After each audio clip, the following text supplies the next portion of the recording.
Coming up on the Hilton Head News, Mayor Drew Laughlin weighs in on the financial woes of the Art Center of Coastal Carolina.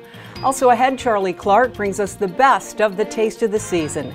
And we'll get details on athletics at Hilton Head Prep. Stand by, the Hilton Head News is next.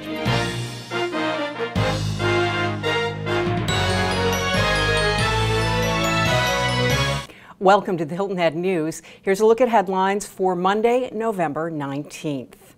A Hilton Head woman has been arrested for allegedly running over her boyfriend after a drunken argument and then driving away. According to the Beaufort County Sheriff's Office, on Wednesday night, deputies were called to the area of Diana's Drive and Marshland Road, where they found 53-year-old Jose Tinaco lying in the road with multiple injuries. He was pronounced dead at the scene. Authorities say the vehicle of Tinaco's girlfriend, 43-year-old Kelly McKinney, had damage that was consistent with evidence at the scene. According to a spokesperson with the Beaufort County Sheriff's Office, McKinney told them that she and Tinaco had been drinking, got into an argument, and Tinaco then got out of the car to walk. According to authorities, McKinney told them she wasn't aware that she had hit Tinaco and drove away. McKinney is charged with one count of leaving the scene of an accident resulting in death. Now, more charges may be filed if investigators conclude that she intentionally ran over Tinaco. The taste of the season drew a crowd to the Hilton Head Marriott Resort and Spa on Friday night. Attendees were treated to award-winning cuisine from over 35 Low-Country restaurants. Later on the Hilton Head News, Charlie Clark, Vice President of Communications for the Hilton Head Island Bluffton Chamber of Commerce, will give us a sampling of that event. Well, you may notice a change in your tap water over the next few weeks.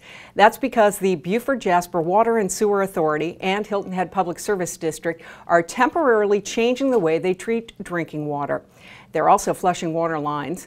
The routine maintenance is scheduled to take place now through December 10th, and you may notice a slight chlorine taste or odor in your tap water. There could also be some brief discoloration of tap water as lines are cleaned.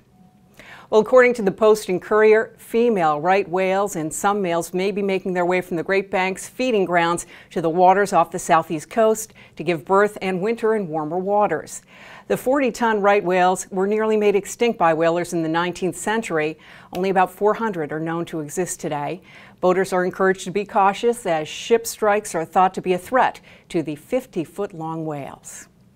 Well, the 14th annual Community Thanksgiving Dinner on Hilton Head Island will take place this Thursday from 11 to 3. The dinner, which will be served at Hudson's, is sponsored by St. Andrew by the Sea United Methodist Church and Hudson's. The public is invited and donations will be accepted for the Deep Well Project. If you'd like more information, you can call 843-505-1370 or go to communitythanksgiving.com. Now here's a look at news from around the state. Governor Nikki Haley is scheduled to address South Carolina's infant mortality rate at the State House on Monday. Also on hand, officials from the Department of Health and Human Services and the Department of Health and Environmental Control. Infant mortality is the number of infant deaths that occur before age 1 per 1,000 live births. The state's infant mortality rate in 2011 was 8.3 deaths per 1,000 births. South Carolina has the 5th highest rate of infant mortality among the 50 states. A South Carolina soldier based out of Kansas has been killed in Afghanistan.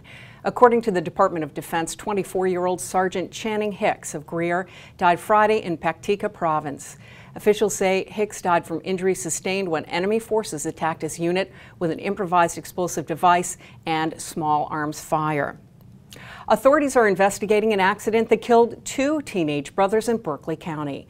South Carolina Highway Patrol says 19-year-old Matthew Richardson was driving his Jeep on Sunday morning when it ran off the road and hit a tree. Matthew Richardson and his younger brother, 17-year-old Kevin Richardson, died at the scene. Authorities say the brothers, who were from Wando, weren't wearing seatbelts. Well, a student attending Wofford College is among the 32 American students who have been selected to be 2013 Rhodes Scholars. Rachel Woodley of Greer, South Carolina, is a senior at the college majoring in economics and Chinese. She's also on the college volleyball team. The Rhodes Scholarship will pay all of Woodley's expenses for up to 4 years of study at Oxford University in England. The State Election Commission is scheduled to verify more results from the November 6 elections on Monday. Commissioners are meeting to officially recognize votes cast in Richland County. The Richland County Election Commission didn't call its results official until Friday afternoon of last week, 10 days after Election Day. Richland County reported up to 5-hour waits to vote, caused in part by broken voting machines and a lack of voting devices. Officials also found close to 200 uncounted votes in several places at the county election office on Thursday. State Representative Mia Garrick of Richland issued an email apology to friends and supporters, calling the Richland County elections, quote, a colossal failure, end quote. A former South Carolinian has created the latest YouTube sensation. Julia Fowler, who was born and raised in Gaffney, wrote, directed, and stars in S T Southern Women Say. The video has gone viral. Some fool stole my buggy at the Piggly Wiggly. Fowler, who created the video, lives in LA and says her phone has started ringing, and there may even be interest in a romantic comedy she wrote that takes place in South Carolina called The Possum Trot Cloggers. Now, when we come back, we'll hear from Mayor Drew Laughlin, and also we'll take you to the Taste of the Season with Charlie Clark. Stay right there.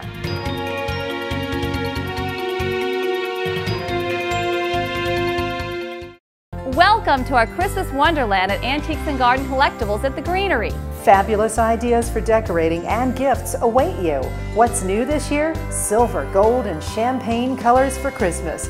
Big paper snowflakes with lights, large Christmas ornaments to hang from chandeliers, whimsy Lori C. Mitchell figurines, mercury glass, Aunt Sadie's tree in a can aroma candles, nativity scenes, tabletop trees, and more. Make your first holiday stop Antiques and Garden Collectibles at the Greenery.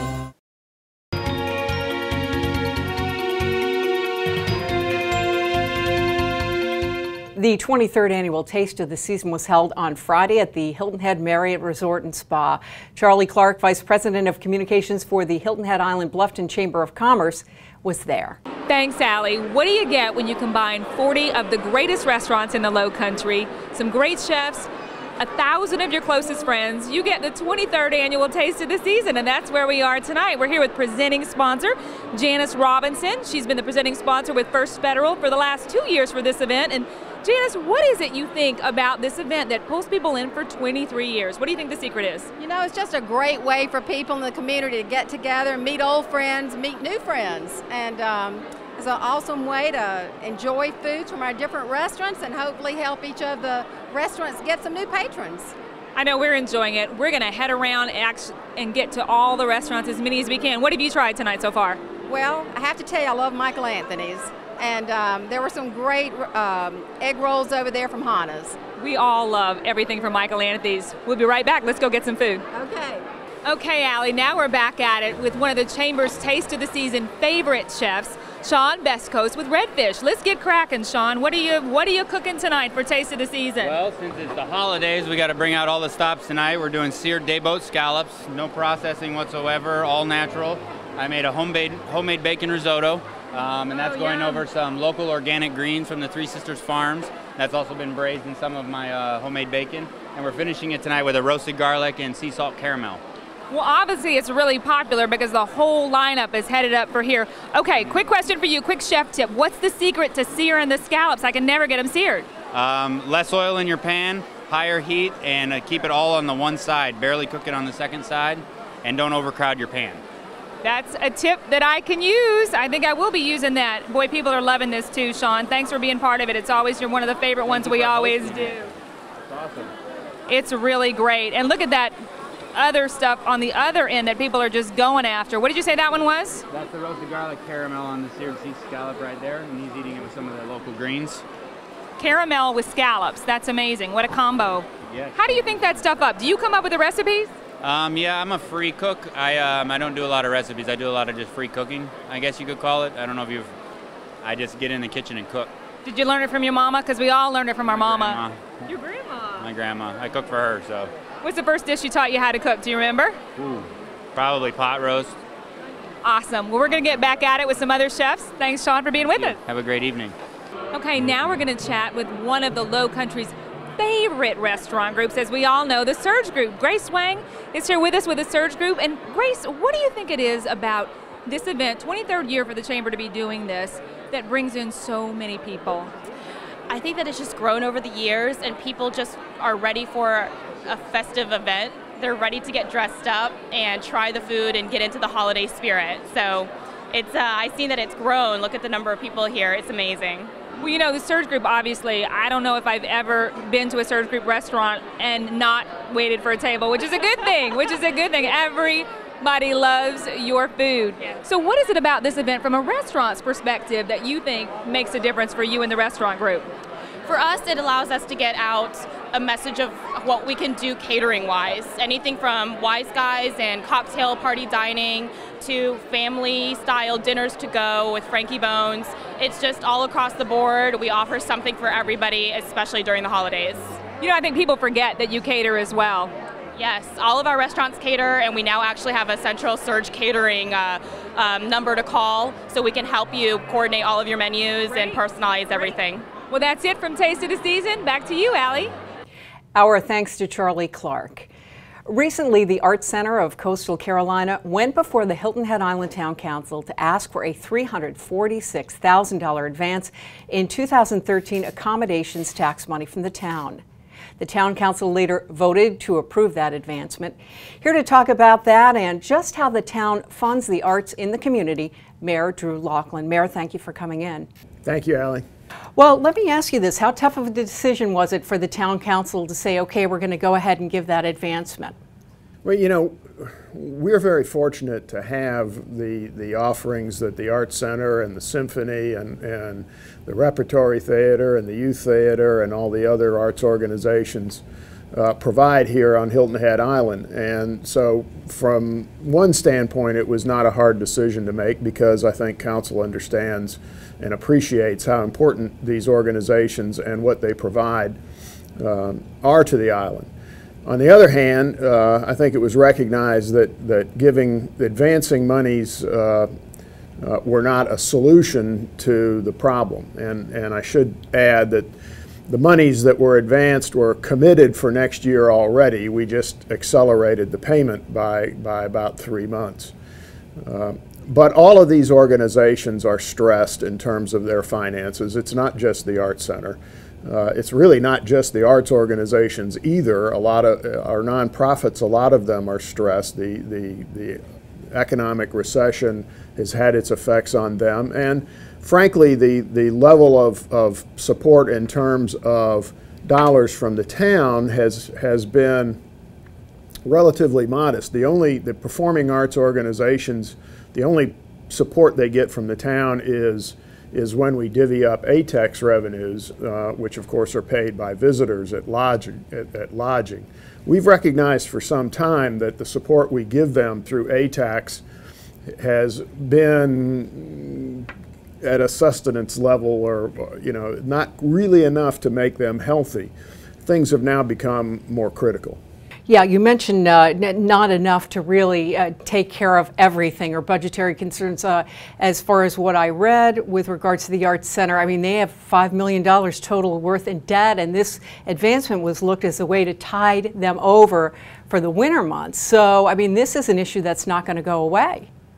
No, it's not. And actually, they have about $2.5 million in debt, but they've got a good bit of deferred maintenance on the building as well. So the $5 million figure is really what they would need to do all of that maintenance and retire the existing debt. But you know, we're going to have a comprehensive approach to this, to how we fund arts publicly, how the community values the offerings that these organizations put on. You know, that we're going to have to try to raise awareness of this.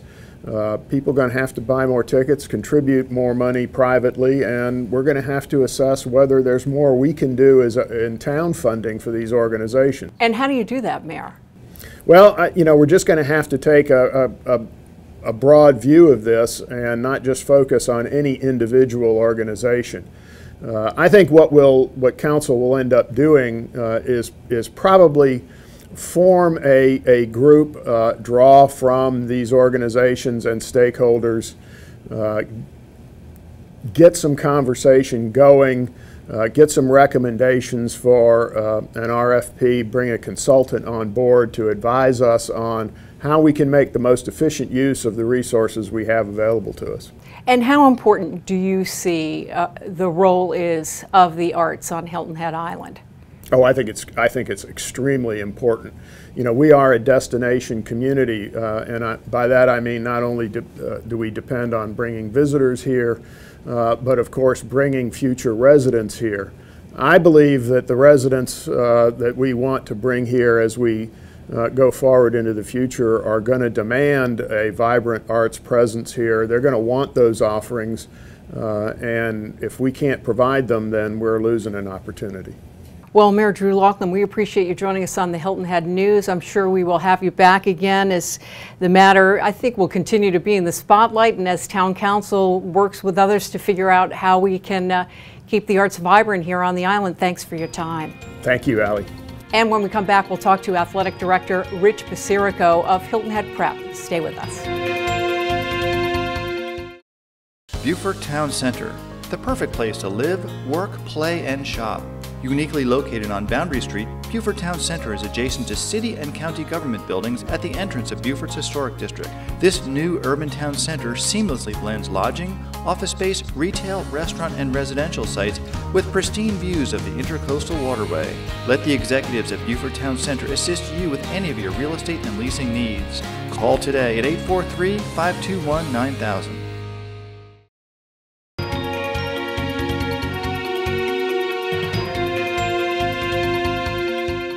Here on the Hilton Head News, on occasion, we're going to invite athletic directors of area schools in to chat with us. And our first guest is Hilton Head Prep's athletic director, Rich Basirico. Coach Basirico, thanks so much for joining us. Thanks for having me. Well, let's start with taking a look back at this fall sports season. Give us a recap, if you could. Sure. Very excited. Our girls tennis team won the state championship. They finished with a record of 13-0-1. And this first state championship in tennis since 1997, so we're very excited about that, especially since we have every girl returning except for we had one senior on the team. Our football team finished 5-5. We had 5 seniors, and Coach Ward had a great turnout. We just had a turnout sign up just recently. Had over 30 players sign up for next year, so we're excited about that. Our volleyball team finished 15-12 and had a great run in the state playoffs, won 3 matches in the state playoffs. Our cross-country team, our girls finished 9th in the state, and our varsity boys finished 5th. And we have every girl coming back on the cross-country team, and we only graduate 1 on the boys' side. And our cheerleaders, we don't leave them out, did a tremendous job as always for our football games in the spirit of our school. Well, basketball season's about to get underway. How about that? When do things get started? Well, a week from this coming Wednesday, we start off in the Colleton Prep Tournament in Walterboro, South Carolina. We're very excited about our girls and boys teams. We have a lot of returning starters coming back. Jill Benori, who has signed a letter of intent to play at Wake Forest, is returning to our school. So our girls program will have a lot of good things happen to them. Our starting 5 is returning from last year's squad. Jerry Faulkner is our new coach, who has tremendous experience, outstanding coach. And Dan Sheen has taken over the varsity girls team. He was our JV boys coach for the last 10 years. Well, you mentioned briefly about one of your students signing a national letter of intent to continue athletics at the college level. Give us a rundown again, if you could, of those 5. Well, we're very excited. We had 5 of our athletes sign a letter of intent to play at the next level, athletic scholarships. Jill Benori is the lady I mentioned who's going to go on a full ride to Wake Forest University. Woody Woodward also going on a full ride for golf at Wake Forest. Andrew Schaefer, who's a tremendous tennis player, going to the University of South Carolina. And Juan Shepard's going to continue at Furman University for tennis. We also have Grace Anderson, who's going to row at Northeastern University. And 2, you have another athlete that'll be playing tennis at Villanova. Unfortunately, they don't offer a scholarship for women's tennis, but tell us about her. That's true. Kelly Dodd, who's our one senior on our girls tennis state championship team, is going to continue at Villanova University. She's very excited about playing there. She has a spot on the team. Unfortunately, they don't offer athletic scholarships in girls tennis. Well, Coach, congratulations to all the athletes, the coaches, to you as well, and we appreciate your coming in to join us on the Hilton Head News. Thanks so much. Thanks for having me. And that was Rich Basirico of Hilton Head Prep, and joining me now, Nancy Watts of Where to Go Hilton Head Island. Hi, Nancy.